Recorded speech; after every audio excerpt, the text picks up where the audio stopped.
Rádio e TV Brasil Espírita, iluminando consciências.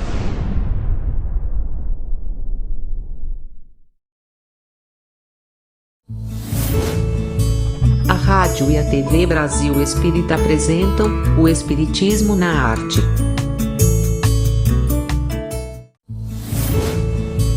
Apresentação: Leila Brandão.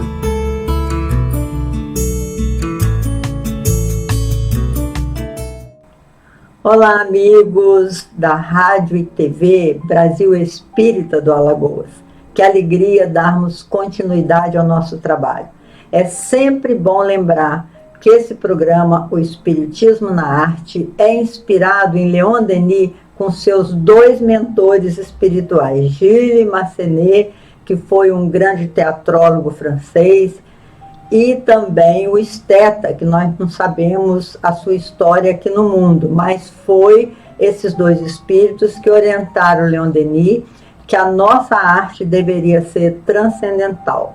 E ele, a partir dos 20 ensaios que fizemos no ano passado, vocês entenderam que nós estamos agora numa série de livros inspiradores, porque Leon Denis recomenda que para a gente organizar uma arte, qualquer que seja, nós temos que nos inspirar através de uma oração, entrar em contato com a dimensão espiritual, ou nos informarmos bastante através da leitura. Então, nós organizamos para esse ano uma série de livros inspiradores. E na semana passada, nós estudamos A Lavoura Arcaica, de Radwan Nassar, e enfatizamos muito a história da fome, que o pai de André, que era o personagem do livro, contava para os seus filhos para dizer a respeito das fomes que a gente tem, né? As fomes são os desejos íntimos. Falamos bastante sobre isso. E não quero me demorar falando sobre isso, porque agora eu estou aqui com a minha filha, Ângela Brandão, que é escritora, ela é cantora, ela é uma escritora internacional, tem um livro aqui, ó, Quarentena Amorosa, em português e em espanhol. Então, ela é doutora, formada na Universidade da PUC, do Chile, inclusive hoje mora no Chile. Eu estou aproveitando a presença dela aqui no Brasil, porque eu já havia colocado no programa esse trabalho que ela publicou, Quarentena Amorosa, que já está esgotado também no Brasil. Eu acho que pode comprar por onde, Ângela, esse livro? Quem deseja? Só em versão online, por enquanto. Só em versão online. Até sair a segunda edição impressa. Então nós vamos falar sobre esse livro Quarentena Amorosa, porque é bastante relevante nesse tempo em que nós fomos convidados a ficar em casa, e a ficar em casa, às vezes, com um novo relacionamento. As notícias que a gente tem dos novos relacionamentos é que não estão dando certo, porque o objetivo era cada um ir para o seu trabalho, os dois tiveram que ficar trabalhando em casa. Então, tudo isso, esse livro que não foi publicado antes da pandemia, essa Quarentena Amorosa, a partir de uma experiência dela e de amigas que já tinham se separado. Então, não vamos perder mais tempo falando sobre isso, que nós queremos entrar no livro. O livro é inspirador nesse momento que estamos vivenciando, de muitos desencontros e separações. E o livro chamou Quarentena Amorosa por quê, Ângela? Nesse minuto, quarentena não era uma palavra tão comum nas nossas vidas todas como se tornou depois da pandemia, né? Então, primeiro, cumprimentar todo mundo que está nos assistindo, agradecer pela companhia, pelo espaço para falar sobre isso, e agradecer também minha mãe por essa chance tão bacana. Quarentena Amorosa, naquele minuto, a gente falava de quarentena numa proposta de abrir um espaço na sua vida. O que é uma quarentena? É um período em que você se resguarda dos riscos, né? Você está ainda frágil, ou você está vivendo uma situação de fragilidade em que você se resguarda, né? Essa é uma quarentena. Para você não deixar com que aquela possibilidade de doença contamine tudo ao redor, né? Então, assim, estrito rigor. E aí, naquele momento, era essa metáfora emocional, porque a gente também, quando está se separando, às vezes o sofrimento que a gente vivencia ou as nossas percepções sobre a relação, elas contaminam o nosso olhar sobre tudo o que nós estamos vivendo. E aí ela vai contaminando as suas futuras relações, ela vai contaminando o seu trabalho, a sua relação com seus filhos, a sua relação com o seu próprio corpo, com a sua autoestima. E chega um momento em que você já está tão machucado que todo o resto machuca também. Às vezes tem gente que adoece fortemente depois de um período de separação. Tem gente que fica repetindo um padrão, sai de uma relação ruim para outra relação ruim, para outra relação ruim, e cada vez que sai de uma relação ruim, não se dá conta que o que ela está vivendo é uma ferida sobre ferida, por isso que dói tanto, então que é preciso cicatrizar antes. Então, nesse período, para-se um pouco e vamos cuidar de quem importa nas nossas próprias vidas. Quem mais importa na sua vida? Você mesmo, né?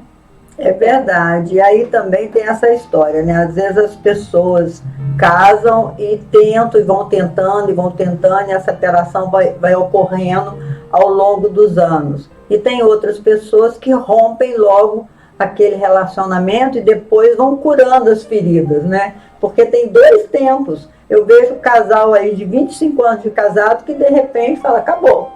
Então eles vieram acabando, né, assim, Ângela? Porque eu até brinco, logo no início do livro eu falo, tem duas formas de separar. Tem gente que se separa e vai se separando, tem gente que vai se separando até que se separa. É claro que é uma metáfora, porque ninguém sai totalmente limpo, totalmente alheio ao processo, porque tem sempre um resquício para ser feito.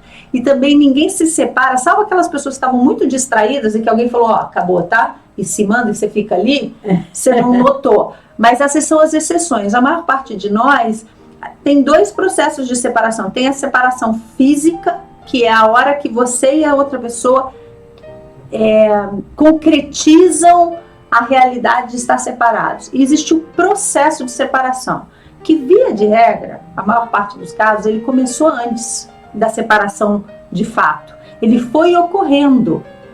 Às vezes para um com mais clareza do que para outro. Às vezes para os dois. Tem até casos de gente que se separa e os dois já estavam separados há tanto tempo, só vivendo junto ali, que ninguém nem sofre. Eu sei que você deve conhecer gente assim, né? Por quê? Porque o processo de separação aquele casal viveu lado a lado. Aí quando termina, nem dói. Só dá aquele alívio. Eu tenho casos de amigas, inclusive, de gente que me relatou depois de ler o livro, que quando separa só sente um enorme alívio. Claro, essa pessoa já estava separada, ela só estava de corpo presente naquele casamento. Mas boa parte de nós se separa tendo parte das suas emoções ainda vinculadas àquela outra pessoa. E aí existe um luto para vivenciar nisso, que é natural. Começar de novo um relacionamento. Que é você eu falo assim, você se desvencilhar daquele projeto a dois, dos planos que você construiu a dois, de quem você foi casado, porque a gente dentro de uma relação, a gente é um, a gente dentro de outra relação é de outro. Não quer dizer que a gente mudou nem que a gente é falso, é que relacionamento é um encaixe de um com o outro. E a gente vai aprendendo quantas vezes um casal vai adquirindo gostos em comum, então os dois o casal vai valorizando aquilo que os dois gostam. E de repente quando você separa, você fala, cara, pensando bem, aqui tô sozinha, eu nem gosto tanto assim disso, sei lá. Vinho, o casal adora vinho, faz roteiro com vinho. Não. Aí cada um separa e fala, sabe que outra coisa? Não tô nem mais aí para turismo de vinho. Vou. O esporte, nossa, os dois jogam vôlei de praia. Aí estão lá jogando vôlei de praia juntos e tal, com a febre do vôlei de praia, comprar coisa, assistir torneio de vôlei de praia. De repente você se separa e você começa a se perguntar, será que eu gosto disso? Será que eu que fiquei, eu sozinha? Não quer dizer que você estava sendo falso naquele casamento, não. A gente está em processo de transformação todo o tempo. Então é desses tempos, e eu acho que se eu fosse resumir meu livro numa palavra só, é um processo de cura. Então é um processo que necessariamente tem que ser generoso. Eu acho que a gente às vezes costuma ser mais generoso com os comentários a outra pessoa do que às vezes a gente é com a gente mesmo. Você está se separando, você está doído. Aí precisa ser da noite. Não precisa ver como dá. Você está um lixo. Não, você não está um lixo, você está se construindo. Não, você faz tudo errado. Não, você não faz tudo errado, você fez o melhor que você pôde. E ir tratando de fazer carinho nas suas próprias nas suas próprias E filhas. o livro trata disso, gente. É um livro tão importante de ser lido, tão relevante, que ela escreve 12 princípios para você se curar dessa dor do amor, digamos assim, né? 12 princípios. E como é difícil, as pessoas pensam que é fácil, mas não é uma coisa fácil. E aí, nesses 12 princípios, que eu vou resumir aqui os 12 princípios, e depois ela vai falar um pouquinho, porque o nosso tempo também não é tão generoso, né? Deixa eu ver quanto tempo a gente já tem. Ah, não, temos bastante tempo ainda. Então, olha, o livro tem 12 princípios. O tempo de cada um, a travessia, um rito para chamar de seu. Olha que bonitinho, um rito para chamar de seu. A vigília estética, o corpo como instrumento, decisões que a gente tem que colocar em banho-maria, nos pequenos frascos, colocar coisas nos pequenos frascos, e etc. São 12 itens que ela, assim, ela sintetiza o que é possível ser feito. Então, nós vamos perguntar, por que princípios e não passos? Porque essas versões americanas de autoajuda é tudo assim, primeiro passo faz isso, segundo passo faz isso. Esses princípios são passos ou pode ser utilizados um e não ser utilizado o outro? Porque às vezes, não, eu já faço isso. Então esse princípio aqui eu não preciso. Como é que é isso, Ângela, essa coisa dos princípios? Falando da riqueza da língua portuguesa, primeiro que passo pressupõe que você dá um, depois dá o outro. Princípios não, você tem 12 princípios interagindo, né? E você vai fazer os 12 na medida das suas possibilidades. Tem gente que vai ter mais facilidade de fazer o primeiro ou o segundo, tem gente que vai ter mais possibilidade de fazer o 12º e o 8º. E aí, a partir de um deles, você vai dando os outros passos. Tem gente que é mais pragmático, acha mais fácil fazer de fora para dentro. Tem gente que é mais emocional, prefere fazer de dentro para fora. Então, os princípios mais psicológicos, começar por eles, para depois fazer aqueles de ordenamento mais físico. O que eu tentei fazer foi uma coisa muito pragmática, que não requer dinheiro, porque a gente às vezes está quebrado quando termina um relacionamento, que não requer aptidões físicas, porque nem todos nós temos as mesmas, cada um tem uma história. E princípio é um conceito, são 12 conceitos, 12 formas de olhar. E também na língua portuguesa, 12 reinícios, né? 12 formas de iniciar de novo um relacionamento seu com você mesmo.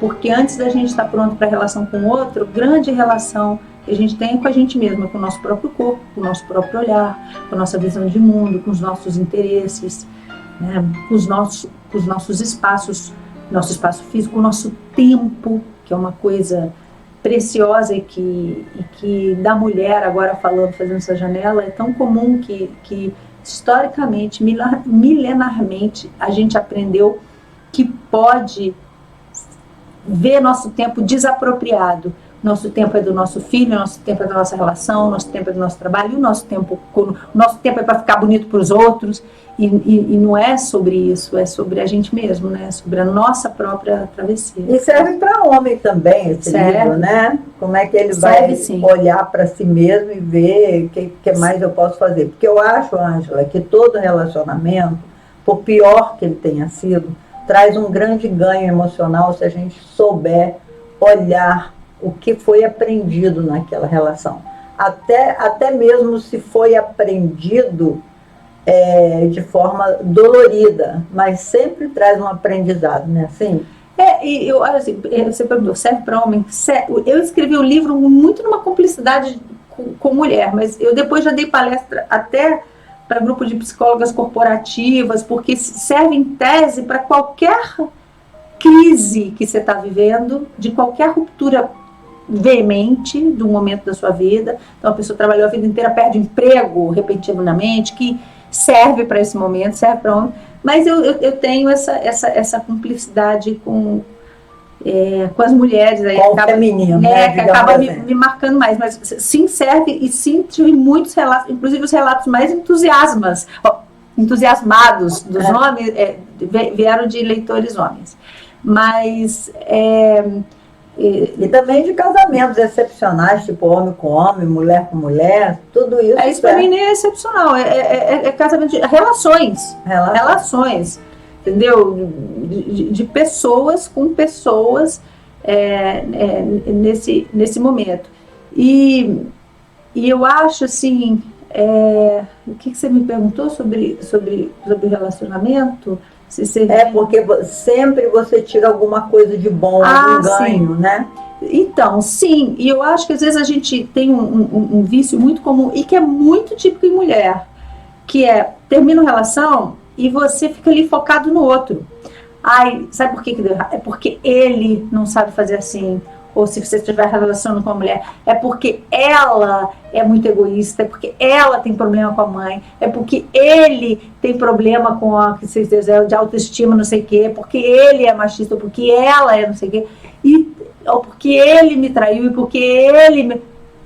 agora que acabou, essa pessoa, estrito rigor, vai entrar na sua vida só nas possibilidades de janela que ainda existe. Claro, você tem um filho com essa pessoa vai entrar no relacionamento que ela tem com o filho, mas essa pessoa deixa de importar na sua trajetória de vida, a não ser como um instrumento para você enxergar para o que interessa nessa história, tá?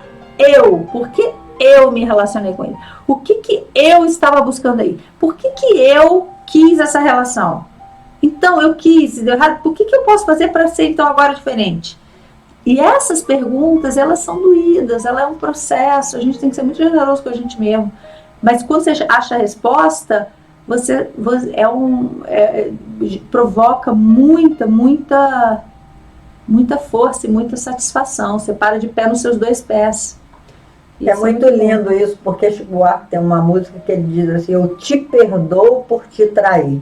Ou seja, ele colocou toda a culpa na separação no outro. Quando você fala assim, eu te perdoo por te trair, o cara traiu, ainda acha que foi o outro que te empurrou para a traição. Ainda existe isso, né, Ângela? Eu acho que, via de regra, salvo exceções, e aí elas precisam ser ditas, porque as exceções das violências a que uma mulher muitas vezes é submetida, e a opressão que isso significa. Então, assim, eu falo mulher, mas a ONU Mulheres falou, por exemplo, que a pandemia de Covid-19 tinha gerado que eles temiam ser uma outra pandemia silenciosa, que estava ocorrendo dentro dos lares do mundo todo, que esses homens foram trancafiados dentro de casa. E não estou querendo aqui julgar homem, nem transformar homens nas piores pessoas do mundo, não é isso, não tem nenhum problema de gênero nesse sentido, mas é um fato estatístico que os maiores agressores são, em geral, homens, e eles são mais fortes fisicamente. Então, que isso teria gerado, segundo as Nações Unidas, uma pandemia silenciosa de violência contra as mulheres e contra as crianças dentro dos lares, que não estavam indo para a escola. Esse cara está, às vezes, até sob efeito de álcool ou de outras drogas, trancafiado dentro da casa dele e expondo as raivas e as frustrações por uma economia que está mais difícil em cima daquela mulher que está ali dentro da casa. Então, assim, essas são situações que, obviamente, o buraco é mais embaixo do que os relacionamentos em si. E aí, se porventura existir alguém nos escutando que esteja neste nível de situação, não há o que você pensar sozinha, perdoar sozinha, se entender. O que você precisa é de uma ajuda policial. O que você precisa é de um pedido de socorro.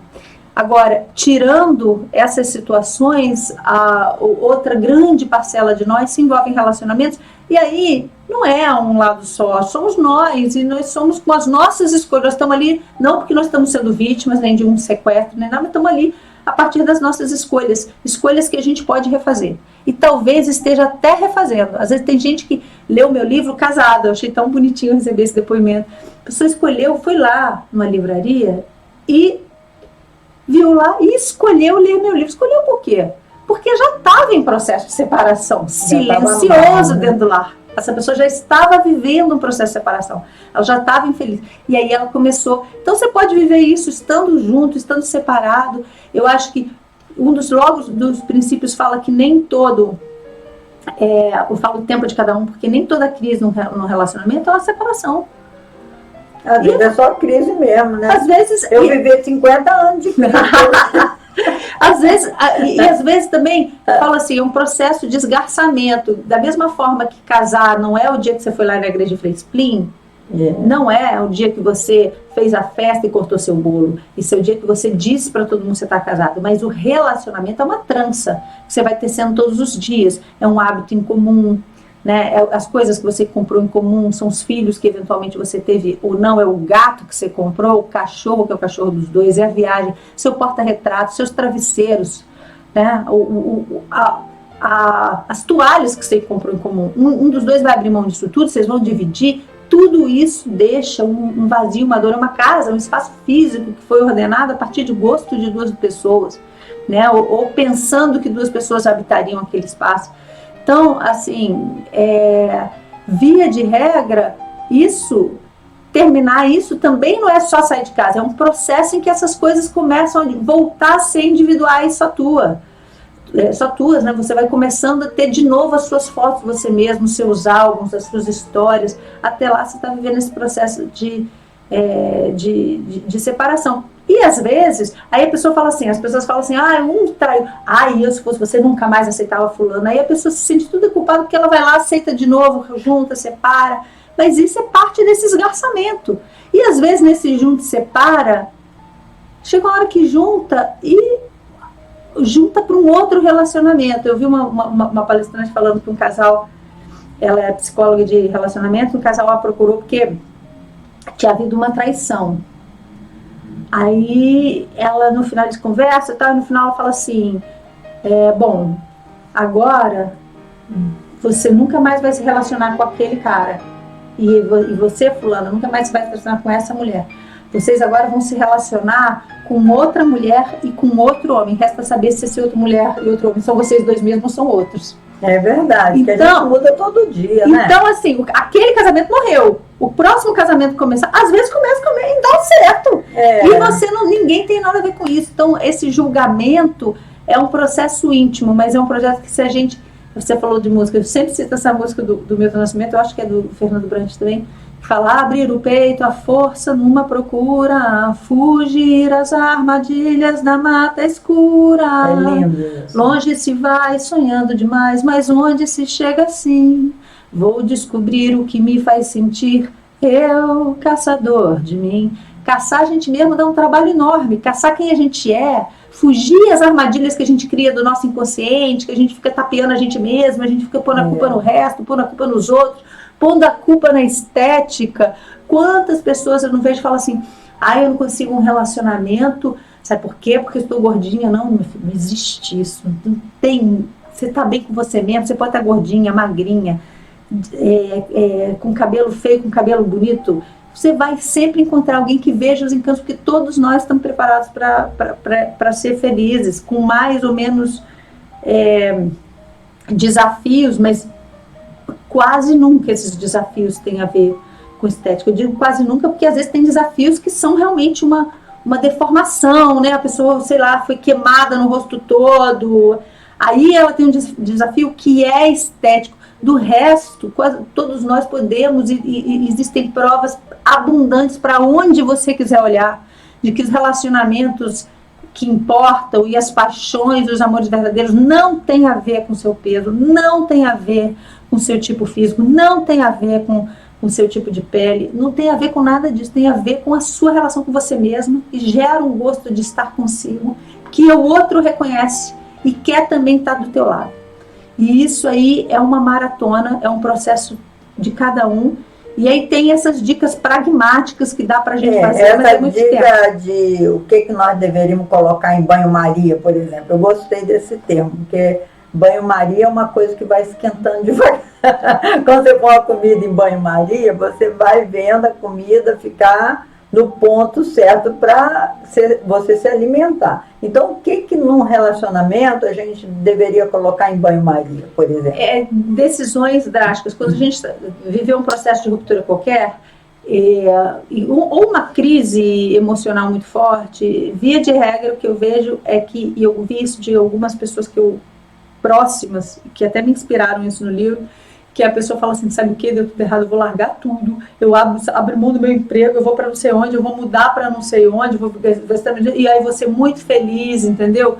E não sei em que lugar do mundo, eu vou fazer uma tatuagem aqui em todo o meu, vou tatuar aqui estrelas no casa. Não, não é hora de grandes decisões definitivas. Eu falo isso. Definições é um péssimo momento para tomar decisões definitivas. Agora, pega essas grandes mudanças. Ai, não, sabe o que é? Sabe por que terminou meu casamento? Porque era o momento que eu queria, porque eu sempre quis mudar para a Malásia. Vou largar tudo, vou mudar para a Malásia, eu venho na beirada da praia. Será que agora... Não, quer dizer que você nunca vai mudar para a Malásia e viver, sei lá, na beirada da praia? Não, quer dizer que agora não é o melhor momento. Quer dizer que primeiro você tem que olhar para isso não como uma fuga, mas como um projeto. Mas para isso, então por isso que eu falo banho-maria, pega aquele projeto, deixa guardadinho em banho-maria, deixa ele ficar tranquilo ali, nutre ele. Se for uma ideia realmente boa, vai resistir à espera. Se não for boa, se for só resultado dos delírios do sofrimento, ele vai embora e um dia você vai rir disso. Você vai falar, graças a Deus, entendeu? Que eu não fiz isso naquele momento. E se for boa, vai chegar a hora. Mas agora você precisa estar mais forte. Ah, então tá, se eu não vou fazer grandes mudanças radicais, o que eu posso fazer? Por isso tem outro que eu falo, decisões nos pequenos frascos. Você pode fazer pequenas coisas para você agora. Para você. Pequenos prazeres que você vai se dar. Pequenos hábitos de prazer que você pudesse dar. Um curso online, hoje em dia tem vários cursos online, inclusive gratuitos, um curso online de alguma coisa que você sempre quis fazer, alguma coisa, ou um encontro, ou um trabalho voluntário, algum lugar que você encontre pessoas, que você encontre novas pessoas, que você mude um pouquinho e introduza na sua rotina um pouco de novos olhares, novos caminhos. Eu falo assim, às vezes uma acupuntura, né, uma agulhinha assim, tem vezes você nem sente entrar na pele. Que diferença faz na sua totalidade? Na sua totalidade, entendeu? Então, assim, são esses pequenos cuidados que você pode fazer. E aí, já que a gente falou isso, falando de outro, tem 2 capítulos dedicados a 2 cuidados que dá para fazer agora, que são importantes. Um deles é, na medida do possível, o contato... um hábito de atividade física. Por quê? Porque você precisa emagrecer? Porque sua bunda precisa ficar de pé? Não.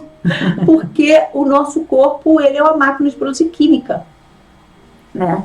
E quando a gente está sofrendo, a gente deixa de produzir algumas químicas. Eu não sou médica e não vou falar, mas assim, quando você faz a ginástica, você começa a liberar outras.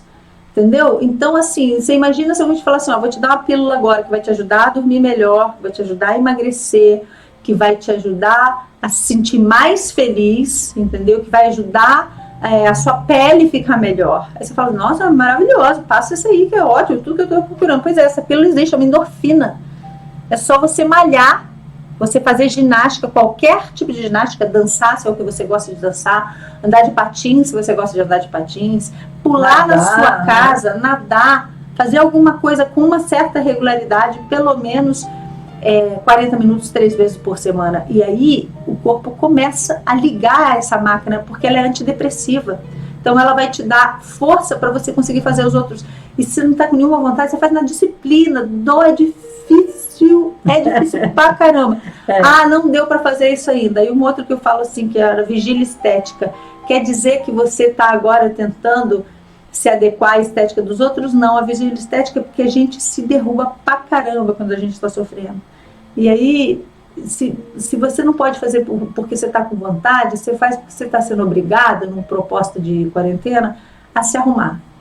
Meus irmãos, nós estamos chegando quase nos nossos momentos finais e eu queria que a Ângela falasse um pouquinho mais, porque o Espiritismo, a partir do livro do Edgar Armand, ele diz que nós temos muitas almas gêmeas, não é uma só, nós temos múltiplas almas gêmeas. Essa história de alma gêmea, que a doutora Judy Hall, aquela americana, diz que a alma gêmea não é aquela que nos faz feliz, porque ninguém pode ser responsável pela nossa felicidade. A alma gêmea é aquela que nos faz crescer. Então, se você está num relacionamento que você não está ainda muito feliz, o problema é com você mesmo, não é culpar o outro pela sua infelicidade. Então eu queria que a Ângela finalizasse o nosso programa, porque o livro dela é fantástico e tem muito conteúdo, mas a gente só tem agora 3 minutos, Ângela, acho que é 3 minutos. Em 3 minutos você falar sobre como você pode construir a sua própria felicidade, independente do outro parceiro. Ó, eu vou mostrar a capinha do livro aqui, na versão em português. Essa aqui, esse coraçãozinho, esse chazinho, tá vendo? Que deve estar, procura aí pela internet. Essa aqui é a versão... mas essa versão foi só lançada no Chile. Mas a versão que a gente está falando em português, possivelmente vai atrair então o leitor brasileiro, é uma coisinha assim, ó, só para quem conseguir ler pela internet. Sextante, né? Mas o que eu queria finalizar dizendo é assim: a vida é quase sempre, se não sempre, é uma oportunidade muito generosa de relacionamento com a gente mesmo, de aprendizado. Então, falando desde uma perspectiva espírita, o que a gente veio fazer aqui, mais do que ajudar a humanidade, é um compromisso com a gente mesmo, né?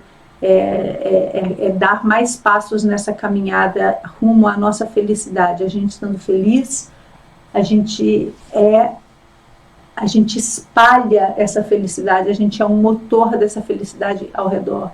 Então, esse compromisso com a nossa própria felicidade, nosso bem-estar, ele não é nesse sentido um compromisso egoísta, ele é um objetivo coletivo. A gente vibra melhor quando está feliz.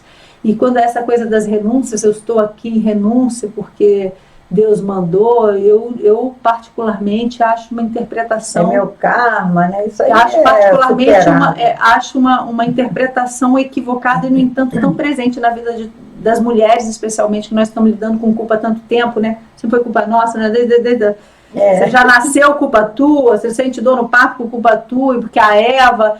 Então, viver é muito bom, viver é uma oportunidade única, ser feliz, buscar a nossa felicidade a partir do autoconhecimento é o melhor compromisso que a gente pode firmar com a gente mesmo, é o melhor recado que a gente pode, a melhor educação que a gente pode deixar para os nossos filhos, é o melhor exemplo que a gente pode deixar para as pessoas ao nosso redor. É isso que eu acho. Então, meus irmãos, finalizando agora o nosso programa, até o nosso próximo encontro, se Deus quiser. Obrigada, gente, boa sorte, tchau. Obrigada, mãe. Eu que agradeço, poxa.